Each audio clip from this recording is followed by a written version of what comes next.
Mulai dari keluarga Caturvedi lagi memilih sari dan perhiasan untuk acara pertunangan Sagar dan Janvi. Sepertinya Prabha sengaja ingin membuat suasana menjadi keruh. Prabha memasangkan kerudung merah pada Gangga. Semuanya tercengang melihat kelakuan Prabha. Nenek Kanta langsung mengambil selendang itu dan memarahi Prabha. Sagar menatap Gangga. Dengan nada tinggi dia mengatakan bahwa dia akan menikah dengan Gangga. Madvi terkejut dengan ucapan Sagar. Di depan ibunya dan nenek Kanta, Sagar mengoleskan sindur di kepala Gangga dan berkata, "Aku akan menikahinya." Gangga terharu melihat Sagar memasangkan sindur di dahinya. Nenek Kanta tampak marah. Madvi tidak terima kalau Sagar menikah dengan Gangga. Gangga hanya bisa diam. Madvi menampar Sagar. Ia tidak terima semua ini. Dengan perasaan emosi, Madvi langsung mengambil pisau. Ia ingin bunuh diri bila Gangga dan Sagar jadi menikah. Dengan perasaan marah, Nenek Kanta lalu membawa Gangga ke kamarnya. Nenek berkata, "Kau tak pantas hidup bersama Sagar. Apakah kau tidak sadar dengan kegilaanmu yang telah merusak segalanya?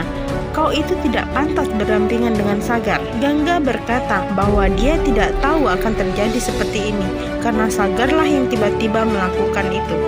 "Aku telah menyuruh Sagar untuk menjauhiku, namun aku tidak menyangka dia akan melakukan itu padaku. Dan jika hanya sebuah kasta membuat orang tidak bisa saling mencintai, maka Dewi Radha juga dulu tidak akan pernah bisa bersatu dengan Dewa Krishna." Nenek langsung menampar Gangga. Ia mengatakan akan menunjukkan kepada Gangga bahwa dia tidak akan pernah bisa bersatu dengan Sagar. Nenek Kanta kemudian mendorong Gangga ke dinding dan mulai menghapus sindur di rambutnya.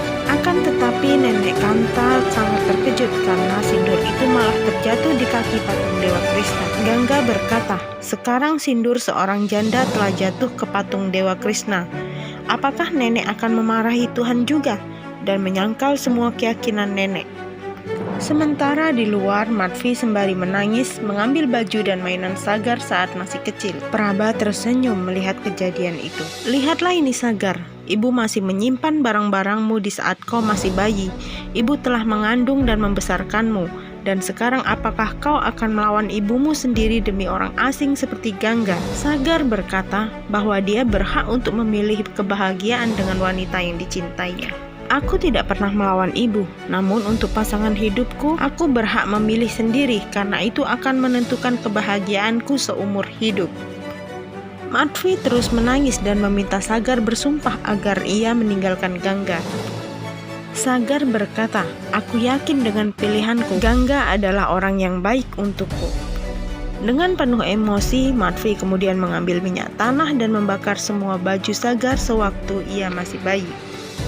Pulkit datang ke sana dan menanyakan apa yang terjadi. Sambil menangis, Madvi mengatakan Sagar telah memasang sindur kepada Gangga dan ia ingin menikahi seorang janda. Mendengar itu, Pulkit hanya meminta ibunya untuk tenang. Sementara Iyas menelpon Janvi. Ia berkata bahwa Sagar akan menikah dengan Gangga. Janvi merasa dikhianati oleh Sagar. Ia menangis.